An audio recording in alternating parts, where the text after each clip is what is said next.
has a habit, whether it be biting your nails, bouncing your leg under the desk, or fidgeting with your hair. A common one is knuckle cracking, which has a long history of being a so-called cause of arthritis. In 2017, a Time article said that 45% of people crack their knuckles as a habit. But I feel as if everyone does it, since it's one of the worst sounds we hear in classrooms daily. After extensive research, I know that knuckle cracking isn't a cause of arthritis, but it is an awful habit and should be stopped for various reasons.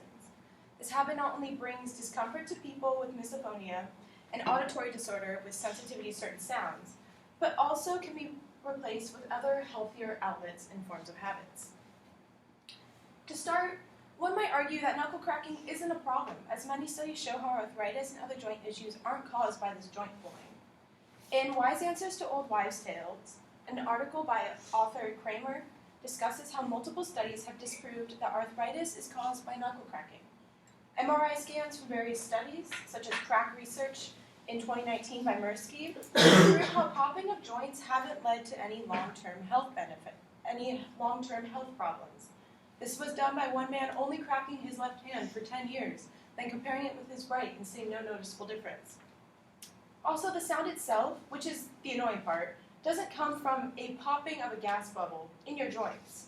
Scientists offer new explanation for knuckle cracking by Conover in 2018, as well as Why Our Knuckles Crack by Sifferlin in 2015, both offer alternate medical explanations for this sound. The moving of the bones creates a vacuum in your fingers, which in turn causes fluid to flow into this new empty cavity, and it creates a partial bubble. When the bubble pops, it creates a lot of noise because of the frequency. So, cracking knuckles should be a fine habit, right? Since there's no damage, and it's proven that there's a sound that doesn't really cause by any problems, and it shouldn't be a problem to anyone doing it, right? Wrong. So, the sound itself is distracting and can make many people uncomfortable, especially those with auditory disorders such as misophonia. Misophonia deals mainly with background noises. The brain basis for misophonia in 2017 states that misophonia is, quote, an affective sound processing disorder characterized by the experience of strong negative emotions, both anger and anxiety, in response to everyday sounds. End quote. So, people who have this typically experience a fight or flight response when hearing certain triggering sounds. A survey done by a doctor through Time magazine discovered that the worst reported sound was cracking knuckles, followed by popping gum or nails rattling on a desk. This can create uncomfortable environments for people, especially in learning communities or public spaces where people are just trying to be relaxed or focus on other things. Thus, this habit is awful for those around you because it can make spaces stressful for some people.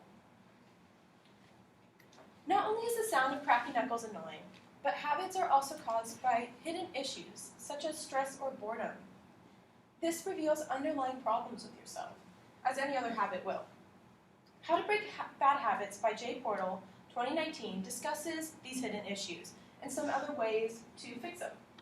So, habits manifest because they're in there, but they manifest into actions, such as biting your nails, bouncing your leg like I mentioned, and cracking your knuckles.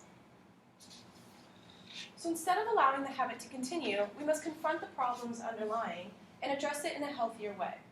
This could be in the form of meditation, getting more sleep, or finding another way to fidget that's more comfortable and more creative in classrooms, such as doodling. Another recommendation done by many teachers and psychologists, especially in classrooms, is to allow your brain to rest for 15 seconds when you feel yourself lose focus. This allows your brain to have a mini reset and can clue you back into what's happening rather than trying to focus for too long. Finding productive ways to channel your unconscious issues is far more beneficial to you and your focus than allowing it to take shape as a bad habit. Hence, why crack your knuckles when there are healthier, less aggravating ways to control yourself? Medically, cracking your knuckles will not cause you harm, but mentally it will. Habits start small but can be hard to break as time goes on. And this particular habit is disturbing the people in your surroundings. There are better ways to de-stress or refocus, and the first step is to identify that you have this habit. The next is to work on it. Thank you.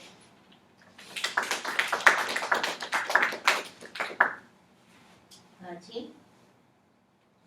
I like how you think alternatives to doing it, because sometimes it's like you stop and they're like, okay, what do I do? I like your persuasive tactic of explaining how it would affect other people, not just ourselves.